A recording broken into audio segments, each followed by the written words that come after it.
तुमने कभी किसी ऐसे गांव के बारे में सुना है जहां सूरज ढलते ही सन्नाटा छा जाता है, जहां लोग शाम होते ही दरवाजे बंद कर लेते हैं जैसे किसी अनकही बात से डरते हों?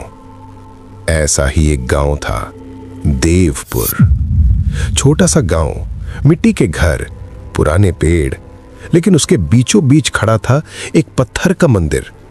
नाम था शिवालय। कहते हैं किसी राजा ने बनवाया था वो मंदिर, पर अजीब बात यह थी वो राजा कभी उस मंदिर को देखने नहीं आया। कोई नहीं जानता क्यों। गांव वाले कहते थे, अरे भैया जी, वो मंदिर की घंटी अपन आप बजत है।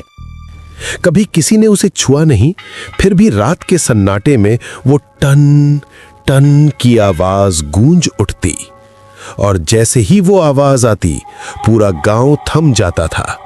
कुत्ते भौंकना बंद कर देते, हवा एकदम ठंडी पड़ जाती, और लोगों के दिलों की धड़कन एक पल को रुक सी जाती थी।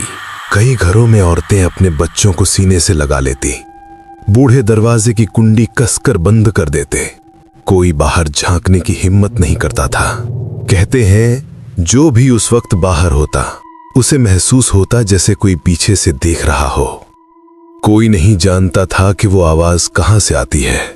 बस इतना पता था, जब घंटी बजती है तो कुछ जागता है। कभी उस मंदिर में सुबह सुबह घंटियों की आवाज गूंजा करती थी। लोग आरती में जाते थे, दीपक जलते थे, लेकिन वक्त के साथ सब बदल गया। अब वहां बस एक ही इंसान रह गया था, हरिराम शास्त्री। कहते हैं उम्र 50 के आसपास होगी, पर चेहरा देखो तो लगे जैसे बरसों से नींद ने उसे छुआ तक ना हो। और हर वक्त चेहरा किसी अनदेखे डर से भरा हुआ। दिन में सब कुछ बिल्कुल ठीक लगता था। हरिराम आरती करता, फूल चढ़ाता, भक्तों को आशीर्वाद देता। लेकिन रात होते ही मंदिर का माहौल बदल जाता था। दरवाजे बंद होते, पर अंदर से हल्की सी रोशनी दिखती, जैसे कोई दीपक अब भी जल रहा हो। और कभी कभी हवा के साथ कोई धीमी सी आवाज तैरती हुई बाहर आती, जैसे कोई मंत्र नहीं बल्कि कोई फुसफुसाहट।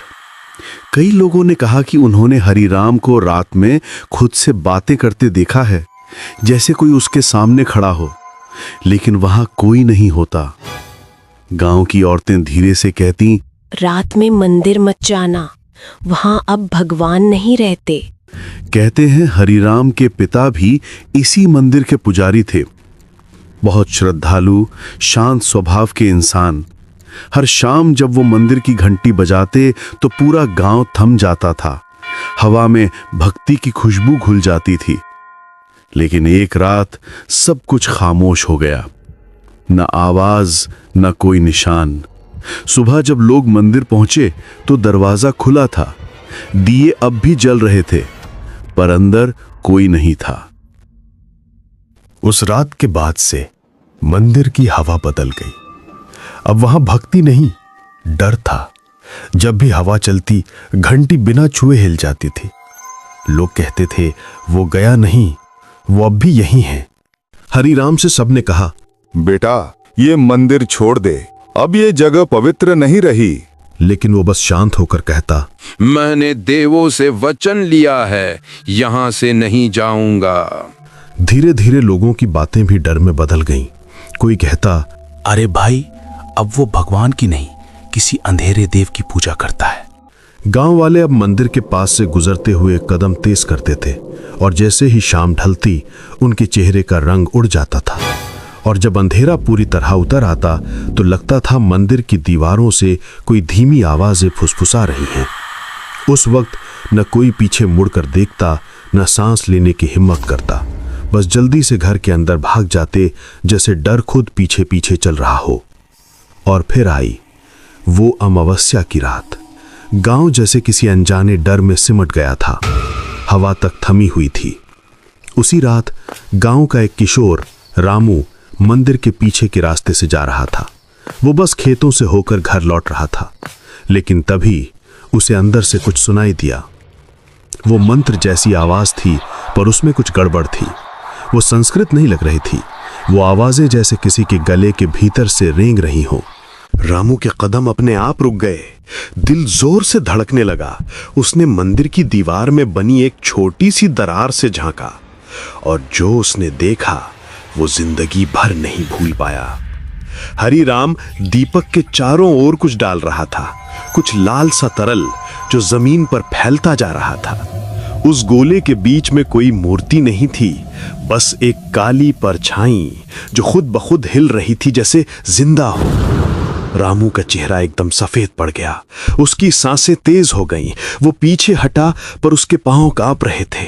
और फिर अचानक मंदिर के अंदर से किसी की फुसफुसाने की आवाज आई। कौन है वहां? रामू ने बिना पीछे देखे भागना शुरू किया। वो गिरा, उठा, फिर दौड़ा और किसी तरह घर पहुंचा। उसने सबको बताया, मैंने देखा पंडित जी कुछ और कर रहे थे, कुछ बहुत अजीब। लेकिन गांव वाले हंस पड़े। किसी ने गंभीरता से नहीं लिया। सब बोले, बच्चा पंडित पर शक नहीं करते, पाप लगता है। पर उस रात के बाद किसी ने भी उस मंदिर के रास्ते से अकेले जाने की हिम्मत नहीं की। और उसी रात से देवपुर में डर जैसे बस गया। गांव पर एक अजीब सी खामोशी छा गई। रातें लंबी लगने लगी, हवा में सर्दी बढ़ गई और लोगों को लगता जैसे हर कोने में कोई छिपा सांस ले रहा हो। पहली रात गोपाल का बैल खेत में मरा मिला। उसकी गर्दन पर जलने के निशान थे, जैसे किसी ने आग से जला दिया हो। गांव वाले बोले, मुझे लगता है बिजली गिरी होगी। पर सब जानते थे कि उस रात आसमान एकदम साफ था। दूसरी रात शंभू की बेटी, जो बस 8 साल की थी, नींद में उठी, बिना कुछ बोले मंदिर तक चली गई। सुबह जब लोगों ने पूछा तो उसने मासूमियत से कहा, मुझे कुछ याद नहीं, बस किसी ने कहा था कि आरती का समय हो गया है। ये सुनते ही लोगों के अंदर डर का माहौल छा गया। और तीसरी रात मंदिर के बगल वाले बरगद के पेड़ से लगातार पत्ते गिर रहे थे। हालांकि हवा बिल्कुल नहीं चल रही थी। जब एक किसान पास गया तो देखा पेड़ की टहनियों पर दर्जनों छोटे छोटे दिए लटके थे, जो किसी ने जलाए भी नहीं थे। घंटी की आवाज अब हर रात सुनाई देने लगी थी। हरिराम की आरती के साथ साथ कोई और भी गा रहा था। वही लय, वही शब्द, पर आवाज इंसानी नहीं थी। धीरे धीरे गांव वाले उस आवाज को सुनकर कांपने लगे। किसी को नींद नहीं आती थी, बच्चे रोते रहते और बुजुर्ग कहते, ये आरती नहीं, बुलावा है। आखिर सरपंच ने फैसला लिया कि अब बस मंदिर बंद करना ही पड़ेगा। अगले दिन सुबह होते ही सरपंच कुछ गांव वालों को लेकर मंदिर पहुंचा।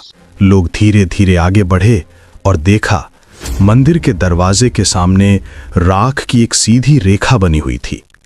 हरिराम वहीं खड़ा था, सफेद कपड़ों में, पर चेहरा वैसा नहीं था जैसा पहले हुआ करता था। आंखें लाल और होठों पर एक हल्की मुस्कान।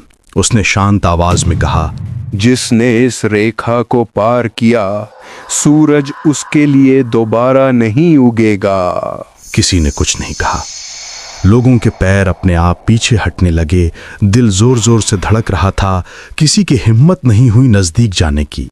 सबके चेहरे पर सिर्फ एक ही चीज थी, डर। वो डर जो आंखों से नहीं, आत्मा तक उतर जाए। उसके बाद दिन बीतते गए, पर गांव में सन्नाटा और गहरा होता गया। धीरे धीरे मौतें शुरू हुईं। पहले जानवर, फिर इंसान। हर बार एक ही निशान मिलता, गले पर जलन, जैसे किसी ने जलता हुआ हाथ रख दिया हो और फिर कभी हटाया ही ना हो।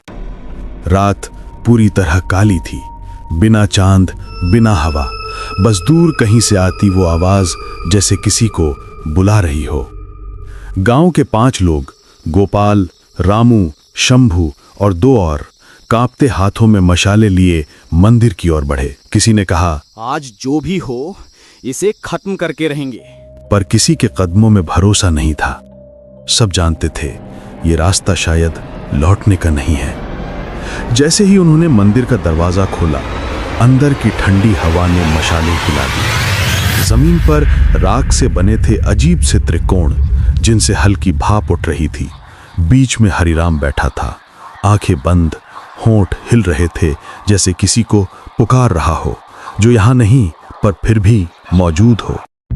गोपाल कांपती आवाज में चिल्लाया, पंडित जी, ये क्या कर रहे हैं आप? हरिराम ने धीरे धीरे सिर उठाया। उसकी आंखों में अब सफेदी नहीं थी, बस गहरा काला अंधेरा, और उस अंधेरे में जैसे कुछ हिल रहा था। वो मुस्कुराया बहुत हल्के से, फिर बोला, तुम लोग जिसे अंधेरा कहते हो, मैं अब उसी का पुजारी हूं। रोशनी तो बहुत पहले मर गई। जैसे ही उसके होंठों से ये शब्द निकले, मंदिर की सारी घंटियां एक साथ बज उठी। इतनी तेज कि दीवारें कांप उठीं। दीपक एक एक करके बुझने लगे, राख उड़ने लगी, हवा में घूमती हुई, जैसे किसी अदृश्य चीज ने उसे उठा लिया हो। फिर आई वो आवाज, एक चीख, इतनी भयानक कि मशालें अपने आप जमीन पर गिर गईं। फिर कुछ नहीं, बस सन्नाटा, इतना गहरा कि लगता था जैसे दुनिया ही रुक गई हो। सुबह जब गांव वाले पहुंचे, मंदिर का दरवाजा खुला था। अंदर कोई नहीं था, बस जमीन पर 5 जली हुई परछाइयां थीं, और उनमें से एक सबसे बड़ी हरिराम की।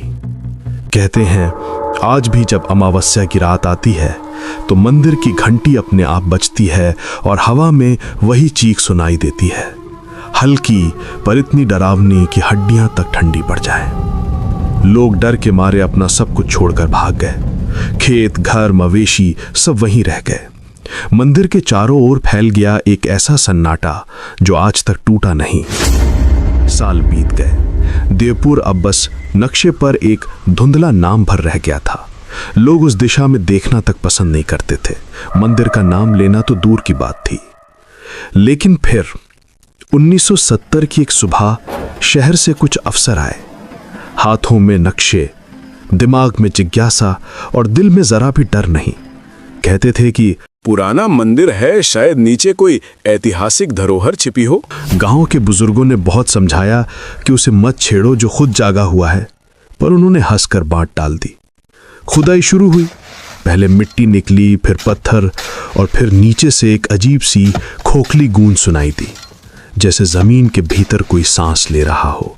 उन्होंने फावड़ा जोर से मारा और अचानक सामने खुल गया एक पत्थर का कमरा, बिल्कुल सूखा, जैसे सदियों से वहां हवा तक ने कदम न रखा हो। अंदर अंधेरा गाढ़ा था, ऐसा कि मशाल की लौ भी जैसे डर कर कांप रही थी। दीवारों पर अजीब निशान बने थे, कुछ पुराने, कुछ जैसे अभी अभी किसी ने उकेरे हों। हवा में सड़ी हुई मिट्टी की गंध थी, और कुछ और जैसे लोहे या खून की। कमरे के बीचों बीच वो मूर्ति खड़ी थी, आधी छाया में डूबी हुई। उसकी आंखें पूरी खुली थीं, पर उनमें कोई रोशनी नहीं थी, बस गहराई जिसमें देखो तो लगे जैसे कोई तुम्हें वापस देख रहा हो।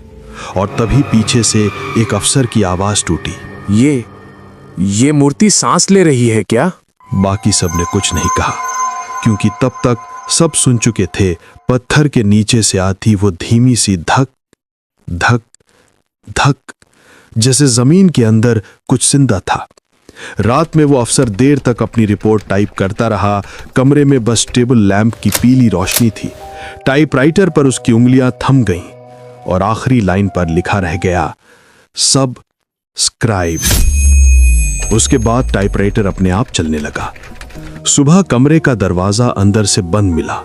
जब तोड़ा गया, हवा भारी थी, जैसे भीतर किसी ने सांसें रोक रखी हों। कुर्सी पर वही अफसर था, चेहरा नीला, आंखें पूरी खुली, होंठ आधे खुले, जैसे कुछ कहने की कोशिश में जम गया हो। उसकी उंगलियों में वही राख चिपकी थी जो मंदिर की दीवारों पर थी। साथ गए 2 मजदूर कहीं नहीं मिले। बस मंदिर के पास पड़ी थी एक टूटी हुई घंटी, जो बिना हवा के भी धीरे धीरे हिल रही थी। आज भी अगर तुम देवपुर के रास्ते से गुजरो तो हवा कुछ ज्यादा ठंडी लगती है, जैसे कोई अदृश्य सांसें तुम्हारे गले से टकरा रही हों। पेड़ हिलते नहीं, लेकिन उनकी परछाइयां जमीन पर ऐसे रेंगती हैं जैसे कुछ तुम्हारे साथ साथ चल रहा हो। रात वहां जल्दी उतरती है और सन्नाटा इतना गहरा होता है कि तुम्हें अपनी ही धड़कन भारी लगने लगती है। और फिर कहीं दूर से वो आवाज आती है, धीमी, टूटी हुई पर साफ, घंटी की नहीं, किसी मंत्र जाप की।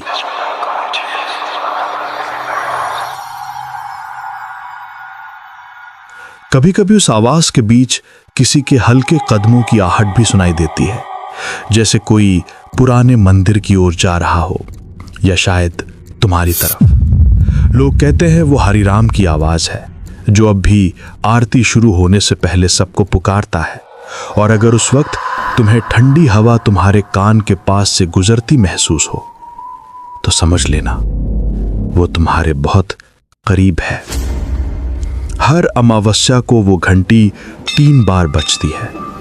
पहली बार किसी को बुलाने के लिए, दूसरी बार उसे स्वीकार करने के लिए, और तीसरी बार जब उसकी आत्मा भीतर चली जाती है। कई लोगों ने वो आवाज सुनी है, कई ने उस दिशा में देखने की गलती भी की। कहते हैं जिसने पीछे मुड़कर देखा वो फिर कभी सुबह नहीं देख पाया।